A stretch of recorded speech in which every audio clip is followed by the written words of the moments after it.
Hi అండి, welcome back. ఇప్పుడు మనం బ్యాక్ పార్ట్ కట్ చేసుకున్నాము. తర్వాత ఫ్రంట్ పార్ట్ షేప్ పట్టి కూడా కట్ చేసుకున్నాము. ఇది హుక్స్ పట్టి. ఇప్పుడు మనకు కావాల్సింది హ్యాండ్స్. హ్యాండ్స్ వచ్చేసి పఫ్ హ్యాండ్ ఈ బ్లౌజ్కి కుట్టేది.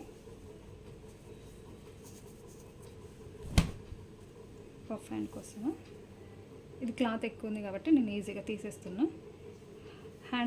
హ్యాండ్ లెంత్ వచ్చేసి 6 ఇంచెస్ ఉంది, కానీ ఇప్పుడు పఫ్ పెట్టి కింద పట్టీ పెట్టాలి. ఈ పట్టీ బార్డర్ ఎంత ఉందో చూసి దాన్ని బట్టి హ్యాండ్ లెంత్ చూద్దాం. ఈ బార్డర్ వచ్చేసి 3 ఇంచెస్ ఉంది, పొడవు 3 ఇంచెస్ ఉంది కాబట్టి హ్యాండ్ లెంత్ 3 ఇంచెస్.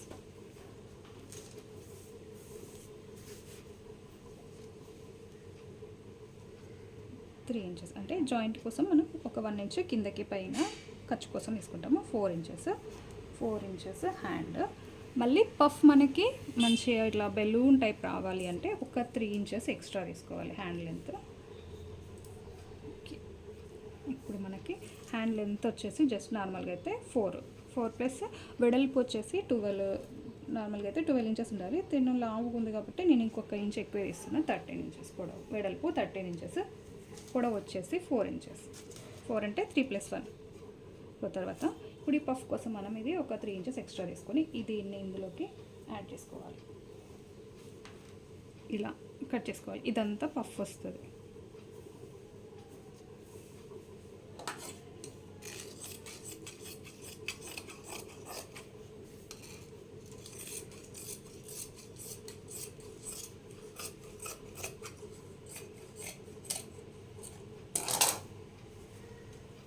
ఇది పఫ్ హ్యాండ్కి. ఇప్పుడు మనం బ్లౌజ్ కట్ చేసుకున్నాము. బ్లౌజ్ క్లాత్లో ఎట్లయినా ఇప్పుడు ఇది పఫ్ హ్యాండ్ కాబట్టి మనం బార్డర్ సపరేట్ చేయాలి. ఫస్ట్ ఉన్న బార్డర్ మొత్తం కట్ చేసుకోవాలి. కింద పైకి ఒక 1 ఇంచ్ ఉంచుకొని కట్ చేసుకోవాలి కుట్టు కోసము.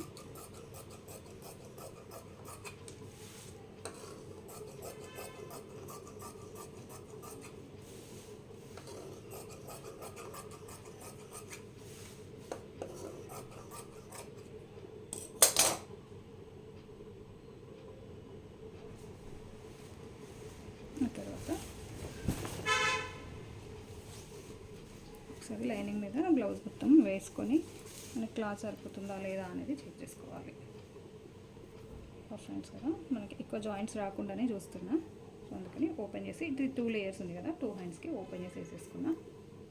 తర్వాత ఇప్పుడు బ్యాక్ పార్ట్.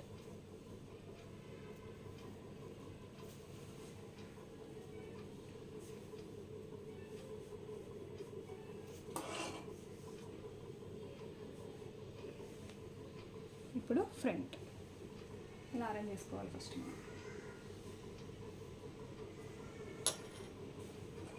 దీన్ని కట్ చేసుకోవాలి. ఎప్పుడైనా ఒక 1 ఇంచ్ ఎక్స్ట్రా ఉండేలాగా కట్ చేసుకోవాలి లైనింగ్ కన్నా. ఇది కొంచెం మళ్ళీ క్రాస్గా అటు ఇటు అయినా సాగిపోయినా పోగులు అయినా కూడా ఇబ్బంది లేకుండా ఉంటుంది కుట్టేటప్పుడు.